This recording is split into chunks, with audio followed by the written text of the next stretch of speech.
చిరంజీవి గారికి కానీ పవన్ కళ్యాణ్ కానీ బాగా ఫ్యామిలీ ఫ్రెండ్ అందరి ఆప్తుడు ఎంఎస్ నారాయణ మరణం జీర్ణించుకోవడం చాలా కష్టంగా ఉంది. Very talented actor. బట్ నాకు ఆయనతో పరిచయం ఒక యాక్టర్గా కాకుండా ఒక స్క్రిప్ట్ రైటర్గా నాకు ఆయనతో అనుబంధం ఉంది. అతను సినిమా ఇండస్ట్రీలో నటుడుగా రాకముందే ముగ్గురు మనగాలి సినిమాకి తను స్క్రిప్ట్ అందించాడు. ఆనాటి నుంచి మా ఫ్రెండ్షిప్ ఇద్దరు కలిసి రుక్మిణి సినిమాలో యాక్ట్ చేశాం. ఆ సినిమా నుంచి ఆయనకి మంచి బ్రేక్ వచ్చింది.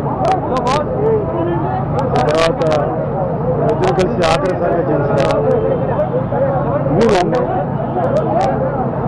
అలాంటి ఎంఎస్ నారాయణ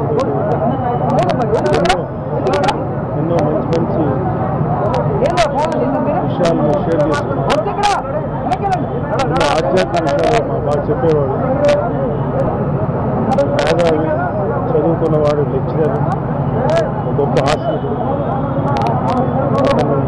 మరణం మొత్తం అందరికీ కూడా ఉత్తేజంలోకి ఎక్కడున్నా ఎంఎస్ నారాయణ ఆత్మ